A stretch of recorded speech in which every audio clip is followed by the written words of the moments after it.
So is there still only like 2 confirmed cases? Yeah, there's only 2 at Temple so far. Oh, okay, good. That's good. Only 2 cases, and classes don't start for less than a week, right? Yeah, Start Monday. Yeah. Wow. Hi, everyone. Welcome back to The Tempest. I started recording already. This is Sam here, and Jack for episode 2. yay, we made it to episode 1, got 10 streams. Yeah. So we thought, you know what, it'll be worth it to try episode 2. Yeah, we'll follow up soon with our Patreon. You can support us. Yes, the Patreon is coming.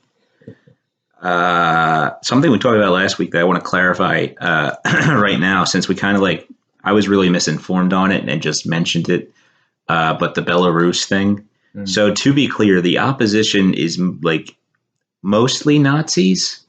Yeah. And people with very far-right sympathies. It goes both ways in Eastern Europe. Yes, it definitely does. Yeah. But a lot of these protesters are being supported by the CIA, which is never a good look for any protest movement. Yeah. Historically. Yeah, the only way to win is to not pick a side. Yes, right now that's what I'm endorsing. I mean, the government is very bad, but also it looks like a lot of these protests aren't necessarily good. So it looks like, yeah. Full endorsement to democratic self-determination, whatever form it may take, wherever it may come. There you go. That's that's a fancy way of saying neither of these sides should get your support.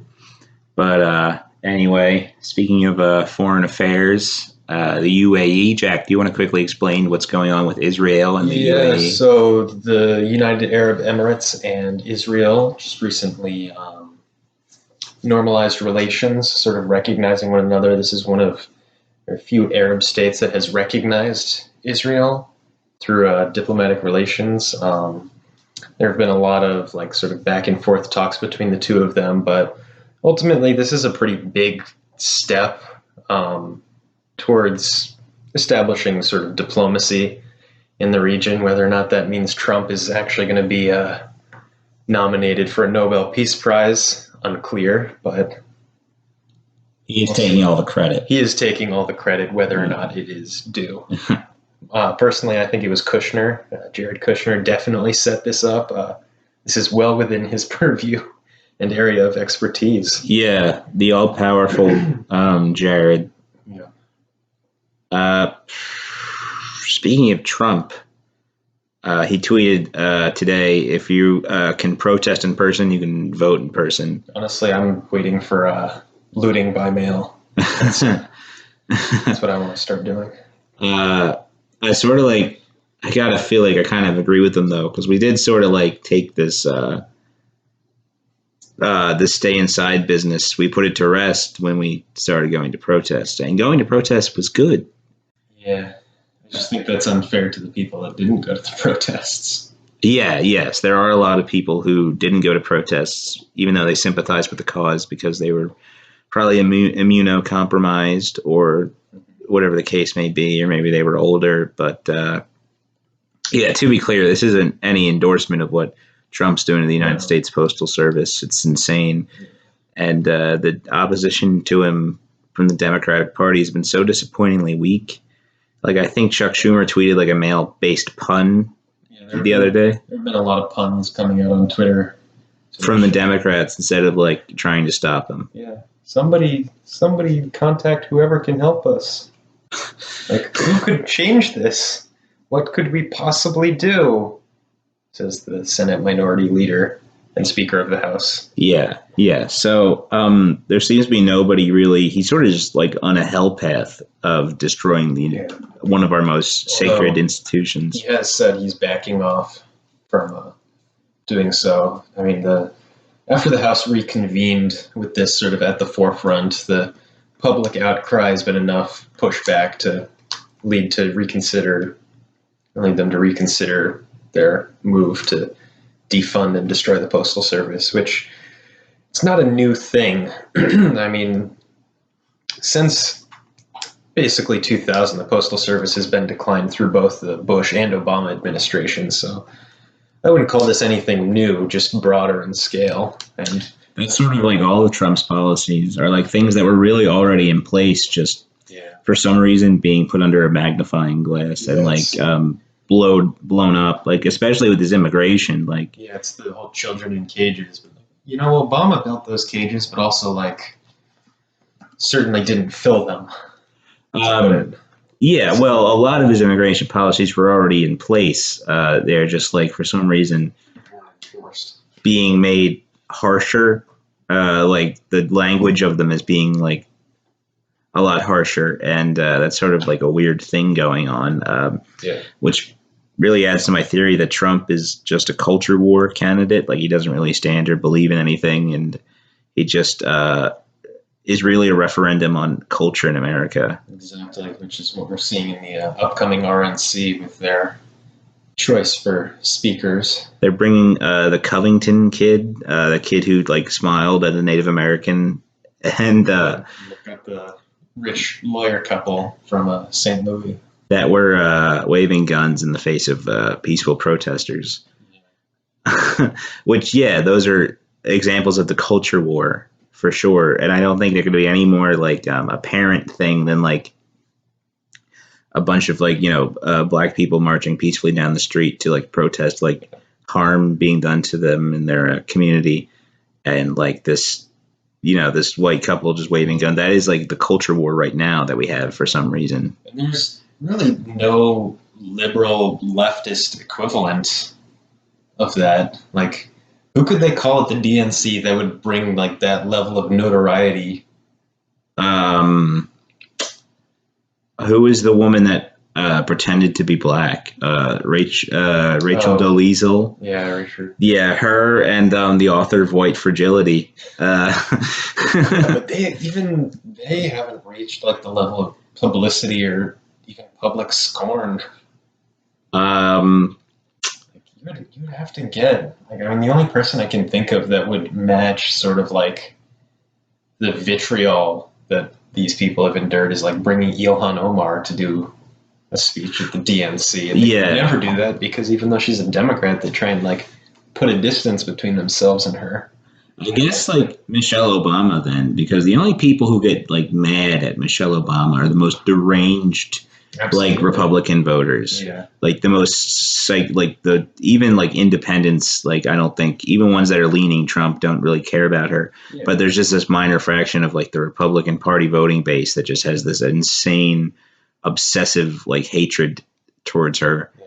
I mean, that's true of most first ladies though, isn't it? There's like no first lady that has actively faced like substantial amounts of hate and pushback. I mean, people don't like Melania, but it's most of the ire is reserved for her husband. Yeah, I guess that makes sense. But also, it sort of adds to my theory that if Biden had picked Michelle Obama as his running mate, he would have like no chance in hell of losing. Oh, absolutely. They would win a landslide. Yes, be unstoppable. Yes, she's still very popular and beloved, even in a lot of places where her husband like isn't looked down on as fondly. Yeah, no, I mean that's because she's like she's incredibly intelligent. I mean, you don't have to have like an advanced degree to be like reliable, but she's as well, if not better, educated than her husband. And second, she's just been like a nice public figure. I mean, she tried to reform school lunches, make kids eat more vegetables. Yeah, that's very specific demographic that'll hate you for that. Yeah, yes, exactly. Only like the most like brain dead chuds are like mad that she would try to have healthier school lunches. Yeah. If you're not like that's why they would do so well. She's sort of like a not controversial figure. Yeah, absolutely. She just did her speech at the DNC, and people are talking about how she called out Trump and it's very dramatic. But I mean, I listened to her speech and it was good, but it was very mild sort of rhetoric against Trump. He's really just saying not even that he's like destroying America, but he's not the man for the moment. And that's a very mild criticism to have. I'm surprised people like took it to go so far. Well, isn't that what they said about George Bush in the 2004 Democratic National Convention? Yeah. That sounds. Oh. Well, we remember how that election turned out, folks. That's why we have President John Kerry. Yeah. Um, yeah. So, did you watch any of the other speeches from the DNC? I watched Alexandria Ocasio-Cortez, her 60 seconds. What did you think? What was your takeaway? It's good. Yeah, her endorsement of Bernie, I thought was good. Very, very in character.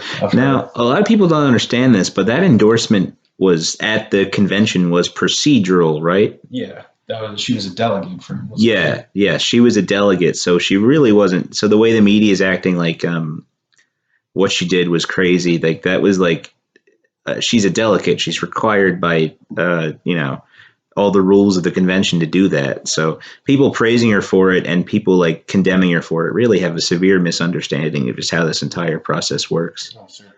Yeah.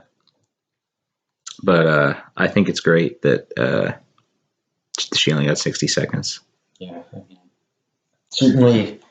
certainly put a very fine point on the direction that the Democrats are trying to usher the party in with John Kasich speaking for so long and then giving what is ostensibly the future of the party 60 seconds. Do you really think she's the future of the party? Do you think they'll find a way to do you think like they're as intimidated as her by the way she is by the way they were with Bernie Sanders? I think the way we see the party now is the Biden Bernie divide is going to move into the next generation as Mayor Pete Cortez divide. I think that's going to be the sort of Democratic binary of the future. I think I would kill myself watching debates between those two. Like, even though I like AOC and her, I'd probably vote for her for sure. But I just like she does a lot of grandstanding. I think, in my opinion, she does not necessarily condescend to people, but I don't know. It's what people in the House do. You have to have charisma and a flair for the dramatic, and that's how you get into the House of Representatives. Yeah, I don't like woke discourse. And she sort of tries to combine. She tries to be the synthesis between Bernie's working class roots and. Unlike most people in the House, she is an actual worker, so that is sort of why I like her so much and know that she's probably doing it out of a place of wanting to do what's right. But also she tries to combine the PMC Bernie surrogate of being, very woke and trying to avoid, she'd probably be a big advocate of cancel culture if she became the Democratic Party's nominee. And that just terrifies me of being canceled. I mean, she certainly isn't the most controversial member of the squad. And I think that you're right that she does tread lightly around some subjects, especially the more woke things. I mean, we see her in contrast with Ilhan Omar, who is more outspoken on issues and gets way more hatred than AOC. She gets so much hate. She gets way more. She suffers way more than AOC, and AOC kind of hung her out to dry. Yes, when all that Israel stuff happened, AOC kind of started to distance herself from her. And it was total bullshit. But obviously AOC is the only one of those people who has ever a chance of becoming the party's nominee in any election in the future. That has the popularity to sort of mount a national campaign, or a statewide campaign, because the other members of the squad are from areas or states where they can't really expand outside of their district, which is unfortunate because I do think that they are politically, I agree with them quite a bit. I think they're very good sort of for the future of politics, but they don't really have that opportunity like AOC does in New York. I could see her after Schumer or Gillibrand retires. I don't see her primarying them, but after they leave the Senate, I could see her going for the seat or eventually even running for president, running against Pete in the primary. That just manifest that into existence. Those debates would be something else. They would be really eventful. 2036 Democratic election. It's going to be the old establishment candidate Beto O'Rourke facing all these progressive challengers. Mayor Pete Cortez. We were talking about that And also, like, who do you see running for the Republican Party nomination in 2024? 2024, it's going to be no good. I think that you've said this before, but everyone that ran in 2016 against Trump probably doesn't have a chance. Right. No Marco Rubio. No Ted Cruz. It would be really funny if John Kasich ran and won after being invited to the Democratic National, if he became the Republican Party's nominee in 2024. That would be objectively the hilarious. That would be Rand Paul will probably run. I could see him trying again, but like, other than that, I don't think anyone else has a shot. Then you'll start to see people that, like the post-Trump Republican Party figureheads, like Tom Cotton, Jim Jordan, Matt Gaetz, Don Jr. Don Jr. Don Jr. versus Hunter Biden. Yeah. Again, the Suns debate would be much better than the Yes. debates. If they could somehow replace the vice presidential debate with a Suns debate, Hunter Biden versus Don Jr., I will that would definitely increase my likelihood of voting for Joe Biden, just to see like his son smack down Don Jr. I mean, the thing with that is Don Jr. just kind of like walks around like Turning Point USA events and releasing a book every once in a while that he didn't actually write. But seeing him actually have to participate in a legitimate debate with, I'm not saying that Hunter Biden is like captain of the debate team or like one of the greatest of all time, but he's a competent individual that would probably just like not even care. Also, you're forgetting Hunter Biden will come out absolutely on coke and just fucking destroy. Yes, like Hunter Biden is like a known coke fiend. Yeah, or used to be at least. And he would just come out like, let's fucking do this. Like, that would be awesome. That would. Don Jr. challenged him to an actual. Yes, about who profited more off their father's legacy. Which is just that's just such a Don Jr. like thing. Like, I accomplished everything on my own. Yeah, he did it himself. I mean, it's not his name on the building. But yeah, I know that also Donald Sr.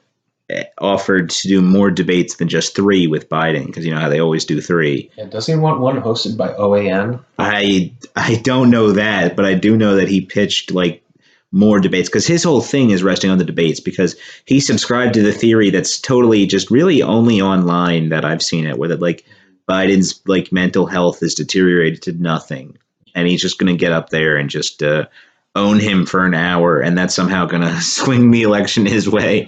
When you think about it, he doesn't even need an hour. He needs Biden to slip up once. They put it in the ad, and then that's it. So that's probably why he's going for the debates, not as to own Biden for an hour, but own him for 1 second, and then it goes in that ad. Well, I sort of feel like if you look at Trump from 2016 and the debate performances he did there, like, it was embarrassing. He got destroyed by Hillary Clinton in the debates. It didn't matter, obviously, because look who's president. But sort of like the way he debated, it sort of seemed like he would do better against Joe Biden, doing that exact same strategy of like no preparation, like articulating something kind of in the first 10 minutes and then just going off the deep end. He pulls the most memorable moments, and that's like all he needs. That's all he thinks he needs. That's true. That's like he's just on Twitter too much, and he believes that like he just needs to like run circles around Biden. Incredibly online. Yeah, he's so online. He just thinks that the debates like will matter this time around, and when they obviously didn't in 2016, because he won the presidency despite having the worst debate performances of anybody. But he thinks that if he just owns Biden, that's sort of like all conservatism has become, is like owning people and like just like being on the lips. Yes, exactly. Like everybody who's voted for him does so just like because they like seeing liberals like sad. That's the whole appeal to him. He does make liberals very sad. Yeah, and then on the other hand, for the debates, you have the Kamala Mike Pence, which I think last election Mike Pence won the debates against Tim Kaine. Yeah, Tim Kaine was he was trained like he was debating against Donald Trump, and that didn't work out because Mike Pence is like intelligent. Yeah, like Donald Trump was kind of lashing out at Hillary the whole time. Mike Pence was just kind of like sitting there, like in cold calculation. Yes, he handled himself. And Tim Kaine is also like a soy boy beta cuck. Oh, that's. I don't know about that. And I'm not saying Mike Pence is some sort of like alpha giga Chad, but he's definitely more of a Chad than Tim Kaine is. Tim Kaine was just kind of like happy to be there. He tried pulling off like the happy warrior debate thing, but it didn't really work for him because Mike Pence was just, I don't know, Mike Pence. Yeah, no, he was soying the whole time. He was like, he's a soy boy. But Kamala Harris, I think, against Mike Pence, that'll actually be maybe not more interesting, but that'll be a debate we'll see if Mike Pence can handle. I don't think he can because he's been in office for, and now also he was put in charge of the coronavirus response team. Oh, he's going to get grilled. Yes, I think that is like bad news for him. And I think he would be totally fine if Trump just didn't say ever like Pence is in charge, like because now he doesn't have any plausible deniability. And so, but I don't think the debates will affect the outcome of the election either way. No. And right now I'm leaning towards Trump is going to win, I think. I'm thinking Biden. I think that unless we have like a decent economic recovery and coronavirus is stalling out, I do not think Donald Trump can win. I think he'll win by voter suppression alone. I don't think he could even pull that off. I don't know. I think he says now he's going to back off the mail thing. Yeah. So he admits he was just doing it as like a political stunt.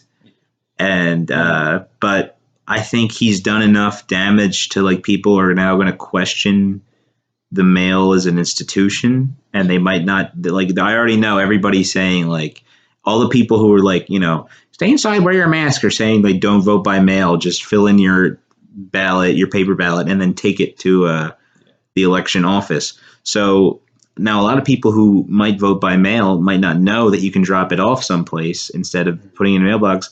And so I think he's done enough to discredit the U.S. Postal Service as an institution. Now, a lot can change by November, but a lot of people that would vote for Biden by mail are probably not going to do it now. I mean, the areas that have been hit hardest by his post office stunt are rural red counties.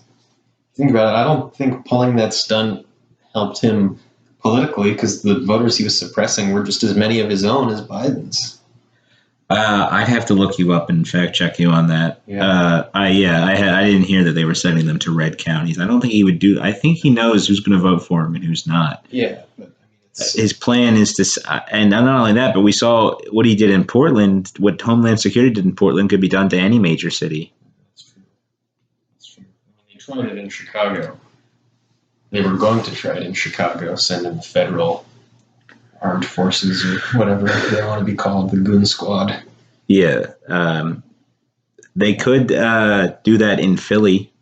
And to keep, I think PA is going to be the most important. We're one protest away from them doing that in Philly.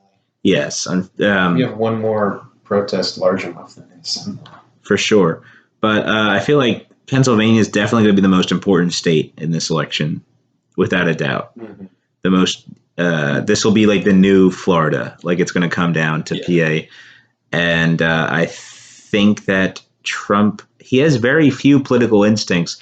But if you can get close enough to him, somebody close enough to him can convince him that PA will matter, or any one of the states like Ohio, whichever, pick a state, will matter. He might do that there. He might send the troops to Philly because he knows all the people in Philly are going to vote for Biden. Yeah. Whoever wins Florida, Michigan, Wisconsin wins the presidency. Those are the only three states that matter in this election. Florida, I disagree. You disagree? I think PA definitely matters a lot, and I think Michigan will flip to Biden, and Florida will stay with Trump, so that automatically it means Pennsylvania and Wisconsin and Ohio matter the most. I think his victory in Michigan in 2016 was a total fluke, I think the people of Michigan hated Hillary Clinton. They're definitely going to be very open to part of the administration that bailed out the automotive industry. Yes, that's why they hated Hillary Clinton. They didn't hate Joe Biden. You can see that in the primary. Yeah, if Biden plays up his credibility as managing the economic recovery after the 2008 recession, that gains him a lot of goodwill in those states. Yes, 2016, Bernie wins Michigan by surprisingly a kind of big margin. Okay. And in 2020, he loses Michigan by a very big margin. So you can see, the people of Michigan didn't love Bernie Sanders. They hated Hillary Clinton. They loved Joe Biden. Yeah. And that's going to reflect in the general election as well. I think he has Michigan locked down 100%. Florida, I don't see a Democrat winning Florida for the next 8 years. I think it's in the same category as Arizona, where their governor is so far underwater. The administration bungled coronavirus so bad that they very well might have voters just going Democrat down the ticket to switch things up. Well, by that logic, New York will go red. Yeah, but New York still blames Trump. Right. Yes. Even though their governor was basically had the same exact results as Trump. People give him the benefit of the doubt because it was the first state it hit. People don't sort of extend that sympathy to the second wave states. And I think that's where Cuomo comes out on top, is the fact that was the first wave, and they consider themselves to be the last or the first line we had against coronavirus, whereas states like Florida, Arizona, Texas saw what those states did, and rather than emulate them or try and improve on what they did nothing. And so I think that's why those governors aren't getting the same boost that Cuomo got. Right. Well, it was completely undeserved, all the credit Cuomo got. Yeah.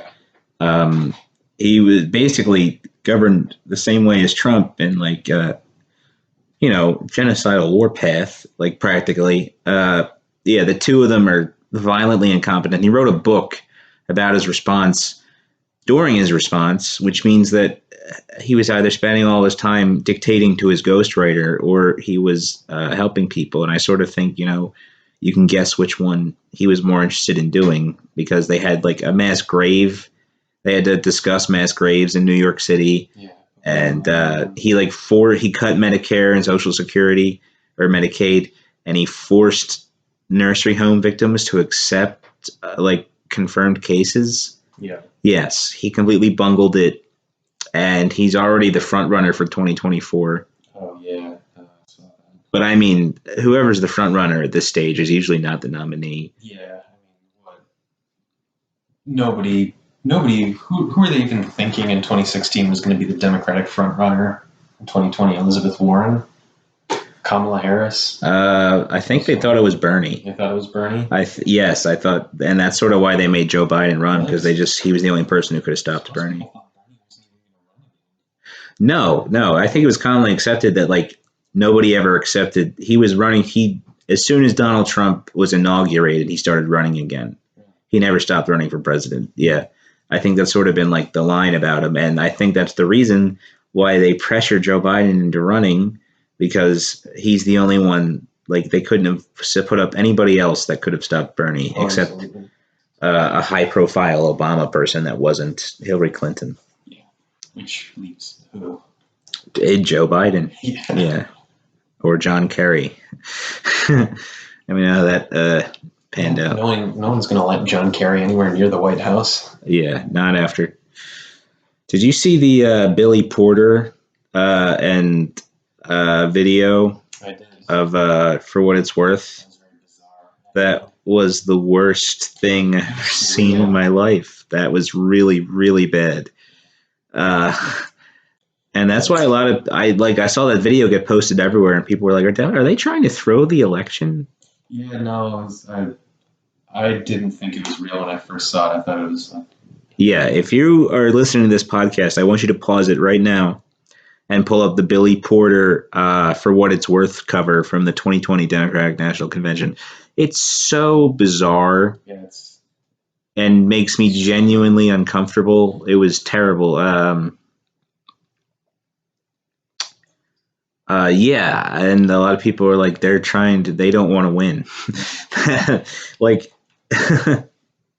that's an example of a culture war thing. Yeah, but that Turning great protest songs into like is weird. Billy Porter the Covington kid of the left? Is Well, that the line no, we're no, going he's for? not. He's not. But sort of like I think that's a perfect example of like a culture war thing that Democrats fucking like they like. That's why they lose the culture war because they do are into shit like that, and that doesn't appeal to anybody. His 2020's fight song cover. Exactly, fight song is another perfect example, and like I get what they were trying to do. They were trying to, I guess, give off 1972 vibes of like Trump is Nixon and but which is insane because if you know what happened in 1972, Nixon won 49 states. Yep. Yeah, exactly. They're totally bungling it. And 2004, I think 1972 and 2004 are the most important elections because you have a very controversial Republican incumbent, and the Democrats had a shit show just trying to figure out who their nominee was going to be. And here we are now, and we have our nominee, and a lot of people aren't totally enthused. And we're going to go down this road again, like. Yeah. So did I? Are you saying I persuaded you? You think that Trump's going to win now? No, I don't think Trump's going to win. I think that America is in enough trouble right now that people are first voting is going to be depressed for Republicans. I just think that people that voted for Trump in 2016 are not going to turn out like they did. Like, because a lot of those were like first time voters, even first time, like the whole idea of like the Obama Trump voter. I think a lot of those people are not going to be turning out this year. And I don't know if Joe Biden's going to be bringing anyone in, but it's more so that more of his people don't show up, then we need Joe Biden to like have more people show up for him. I mean, that's the thing. It's as long as you can depress the other person's voter base, and then you win. Yes, that is true. But my response to that would be again, it really comes down to the post service because what are people voting for Joe Biden more likely to do? Vote by mail. And what are people more likely to vote for Donald Trump going to do? Vote in person.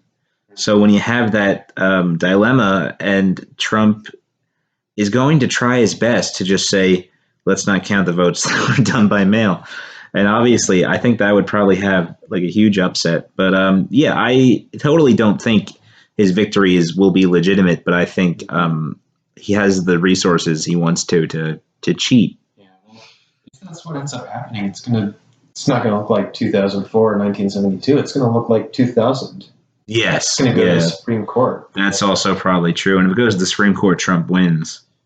Yeah, probably. True. If it goes to the Supreme Court, he will win. But yes, I think there are going to be major, but very loud people on both sides that will not accept the results of the election. Oh, absolutely. Because the Trump people already say we won't accept any fucking results if he's not the winner. Mm-hmm. And the Biden people will just be like, well, yeah, because he just threw out all the mail ballots. And yeah, I agree. We won't know the night of, which is going to upset a lot of people. Like, there's no way they're going to be able to count the votes in the swing states like Ohio and Florida on November 3rd. So, is it the 3rd? Yeah. So the first, election day. It'll be 2 weeks. That's what they're saying. It'll be 2 weeks to count. Trump said on his HBO interview 2 months. 2 months? Well, the interviewer was like, it's possible there could be 2 months, but don't know. And he was like, yeah, I know. And yeah, so I think we'll obviously know the obvious ones like Vermont and Montana. We'll know where they go. But yeah, we're not going to know all the big states. It's going to come down to like Pennsylvania, and that's going to be the last state we hear about. It's going to be like going on like a month and a half, and they're going to be like recounting Pennsylvania. Yes. There will probably be recounts of recounts. They're going to reach like a verdict. It's going to be Joe Biden. They're going to ask for like a recount by hand. Yep. And it's going to be the Brooks Brothers riot part 2 and accusations back and forth, and then back to the Supreme Court. Well, we know what sort of happens when it went to the streets. The Republicans won. They went insane. They can mobilize protests faster than liberals can. Yeah, and they went insane and scared everybody. They were bashing. They were breaking windows. It's weird. We're going to see a fully weaponized right again, and yes, people should be very afraid. Yeah, the anti-lockdown protests were trial run. Yes, yeah, waving guns in cops' face. Yeah, that's especially because I think they care a lot more about Trump than they did George Bush. Absolutely. I guess all of this leads to the central question of this election for someone on the left is voting for Joe Biden worth it? Right, that's the question that you and I have debated at length, and we sort of wanted to bring it up on the podcast. I want to start by saying I am voting for Joe Biden, but I'm doing that mainly to keep criticisms from people, my parents, at bay. I'm tired of hearing, I'm tired of being lectured. And so, fine, I'm throwing my hands up in the air. Yep. And you and I switched. You're staying registered to vote in Vermont, which means you're going to vote for the Green Party nominee on my insistence. Yes. Vermont is not a state that's at risk. Certainly not. Yeah. But I personally don't believe voting for Joe Biden is actually marginally worth it. You think that has no marginal return? No, not really. I think that the only fact I need on my side is how well Wall Street and the private prison stock did when they announced that Kamala Harris was going to be the VP. It sort of just shows that any attempt to vote for Joe Biden, the only reason you'd vote for him is because you're against Trump. Yeah. And I understand being against Trump and wanting to stop Trump, but there's no material benefit outside of removing Trump to voting for Joe Biden. He will not improve. There's no evidence to suggest he's going to go back on all the authoritarian things Trump did to the executive branch. You don't really have that in history. You don't have a president rolling back a previous president's decision. You only have them expanding it, exactly what Obama did to Bush. Yeah, I disagree. I think that while Biden certainly has his issues, and he has many, I think that comparing post-Biden America to a post-Trump America is sort of a false equivalency. While Biden does have his problems, especially when you look at his history of voting and the positions he's held, and he certainly isn't a Bernie Sanders, I think that there's a lot that he can do to improve the economic conditions of a lot of people. And granted, Medicare expansion is no Medicare for all. It's still an expansion. It's still covering people, still making it more accessible. Same goes with expanding Obamacare and other forms of insurance coverage, which again, it's the half step, but it's still a step forward. I think that's really what it comes down to. Is it's not a lot of progress, but it's something. It's at least it's something you can build on. Trump, the Donald Trump scorched earth policy, isn't really something you can build on or even protest. I mean, whether or not I believe in him to do it overseas, I don't think Joe Biden's going to be sending men in masks to American cities. Well, my only response to that would be Democratic leadership refused to cut Homeland Security's budget. So he might not do it, but he's going to keep all the resources there. And he very well could do it if the protests don't stop. Obama sent the National Guard to Ferguson when those protests started. So they have no problem pressing the button. And as for Joe Biden, I can't help but feel remember we were going to get all these great things under the Affordable Care Act when it was first proposed, and like things like a public option. But even with a 60 senator supermajority, the Democrats were still like, oh no, we can't do that. So you have to understand everything he's promising now, which is so little, is still going to be watered down and fought meticulously by Congress. And like that. I don't agree with that, because when you look at the Obama administration, Obama was as far left as it gets. If we're being honest, like that's the closest we probably have come, and maybe not ever will come, to like a left progressive president. But now Biden isn't the left flank of the party like Obama was when he was elected. Biden actually faces pressure from like a wing of Congress, like several senators. I think that, well, they may not be able to pressure him to go beyond what he says. I think they'll make him like own up to what he's said. And of course, it also comes down to the fact that a Biden presidency looks very different with a Democratic majority in the Senate versus a Democratic minority in the Senate. I think that if the Democrats do not win the Senate, but Biden does win the presidency, it will be a symbolic victory, but an entirely impotent executive branch. I don't think that it'll be a lame duck for 4 years. Oh, absolutely.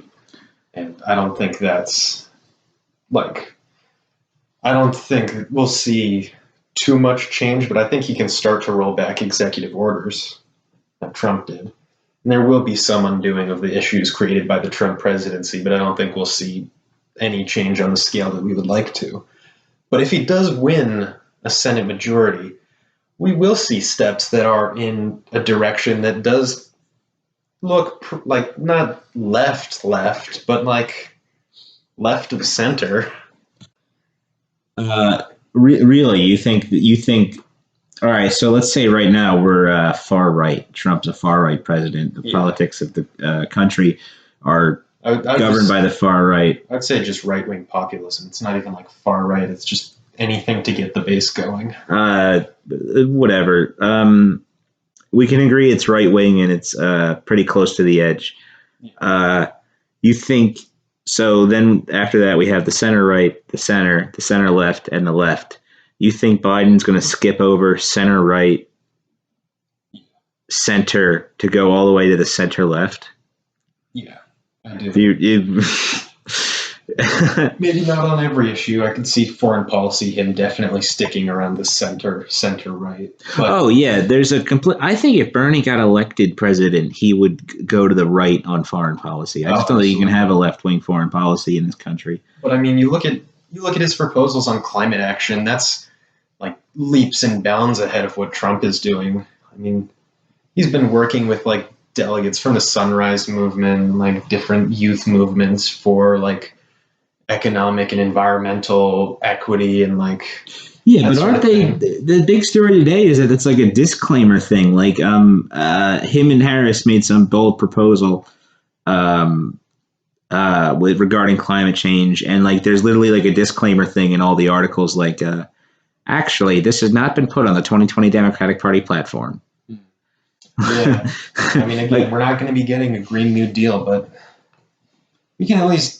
He's going to pick and choose from it. I'm not going to take it wholesale, but we will be getting like sustainability subsidies, more growth in like the environmental, like solar. We're going to go back to where we were before Trump took office. Yeah, and that's a better place to be if we're being honest. For sure, but in terms only of climate change, it's not nearly like enough. I think everybody knows that. Oh, it's not enough, but like. Especially because we're 4 years later from where we were in 2017. After we pulled out of the Paris Climate Accords, it was all downhill from there. But like, is Biden going to enable oil drilling in national parks? No, he's not going to do that. Is he going to? Are you sure about that? It wasn't the pipeline was Obama?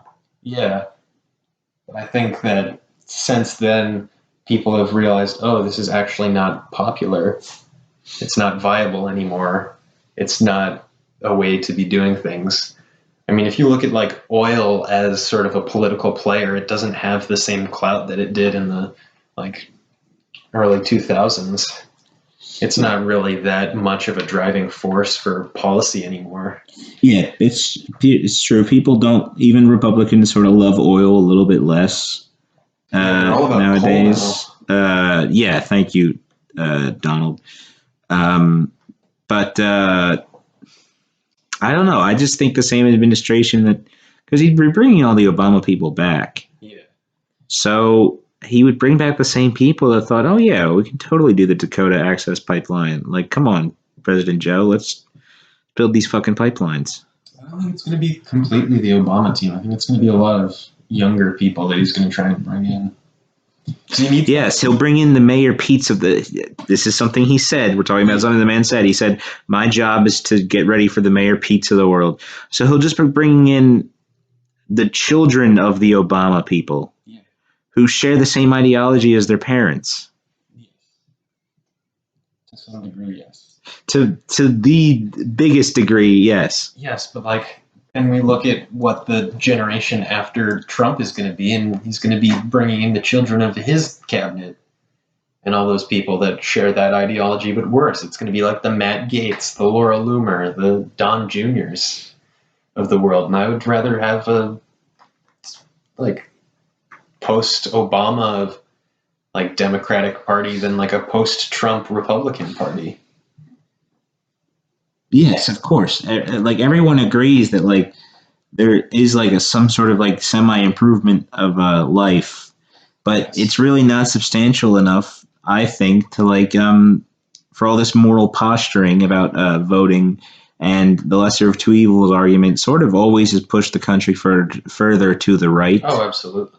But, I mean, in this case, I would say it's not even being pushed further to the right. It's just going back. It's just returning to the Obama administration, which was the creation of the material conditions to set up a Trump. The only hope with that is like we know that now, and right, yeah, we can. Sort of a Biden return to normalcy can lay the conditions for a more successful Bernie Sanders-esque run. Because it's one of those things that, like, will we be going back to 2016? Yes, but, like, with 2016, there was more than just, like, Trump versus Hillary. There was also Bernie versus Hillary. And maybe we're putting down the conditions for Bernie to win this time around. Oh, yeah, Bernie's going to run in 2024. I don't mean Bernie specifically, but, like, whoever takes up that mantle. It's going to be wheeled out like the old woman from the chocolate bar episode of SpongeBob. Yeah. What are they selling? Like the body of Jeremy Bentham. Yeah, so, oh boy, you get to relive all like the excitement of 2016. Like, wow, there's a guy up there saying we can have free college and healthcare, and then you can watch him lose in real time again. The window has opened to let in the Bernie Sanders of the world. That's now within, maybe not the political establishment, but it's within the political realm of possibility. Okay, but if there's one thing that Democrats have proven to me is that they are terrible at fighting Republicans, but they are amazing at fighting progressives. Yeah. So if Biden loses, I don't think they'll learn their lesson again. Yes, but also by 2024, all those old establishment people will be starting to phase out a lot more than we're seeing right now. All like the old guard of the party, you're going to start seeing like a lot more of them sort of leaving office, leaving their assorted positions at the DNC. And I think that's going to leave the door open for, again, like the AOC generation start filling these positions and genuinely moving the party as a platform to the left.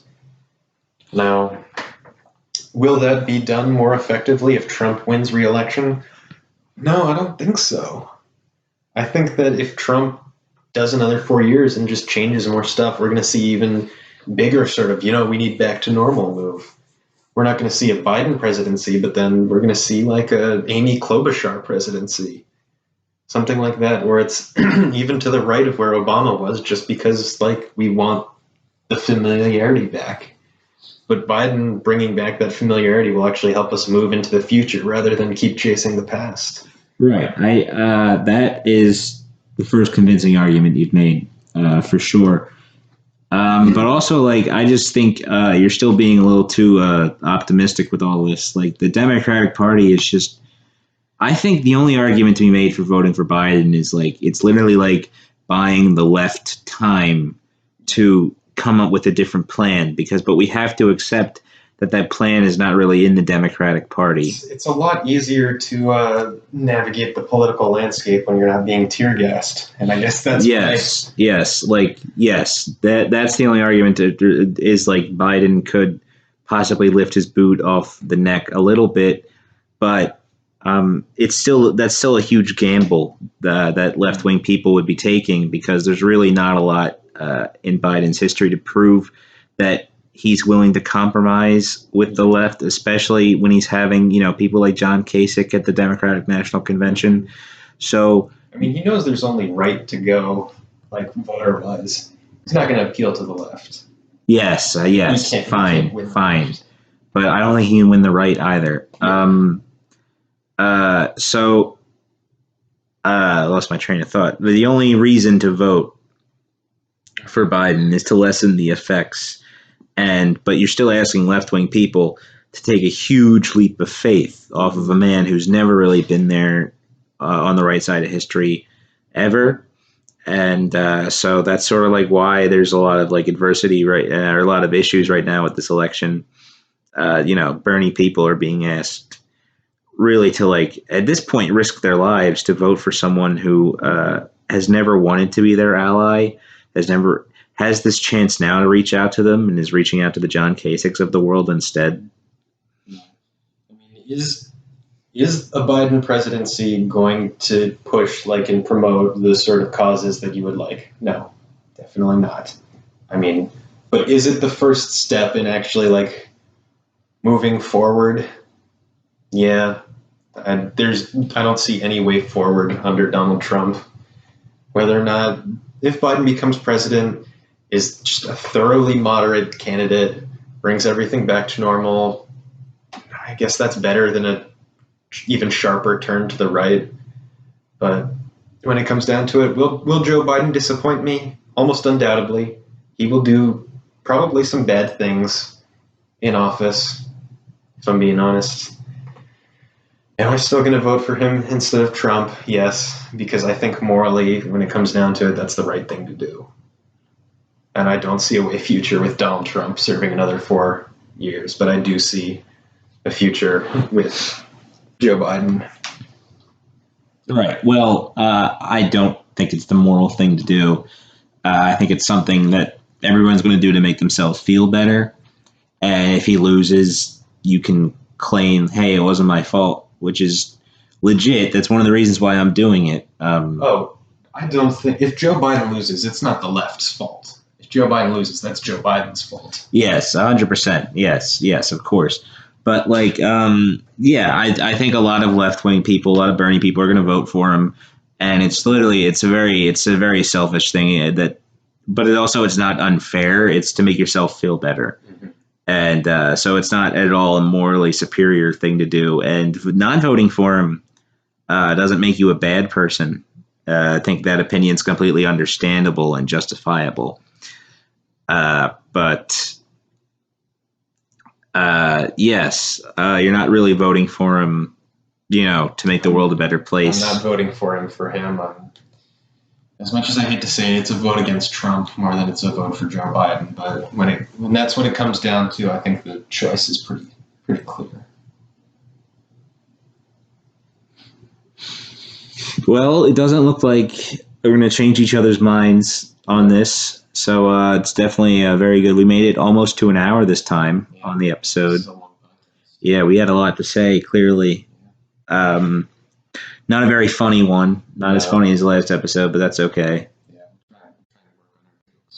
Yes. Once the Patreon money starts rolling in. Yeah. I always think it'd be funny if we went full Howard Stern and got a guest to come on, an author or somebody famous, And but we were too busy being like shock jocks and like just completely ruined a chance to talk to like an intellectual guest. Yeah, well, maybe we'll play with that idea. See about having a guest on in the next couple of weeks. Yeah, totally. Things up a bit. Yeah. Yeah, send any requests you have for guests that you know or we know. Yeah, for sure. Yes. You can reach out to me on Twitter. You can reach out to Jack on Twitter. Yeah. And if this podcast becomes successful, we'll definitely make it its own Twitter. Absolutely. Yeah. And that's all for this week. Yeah. Thank you for listening. Yeah, thanks.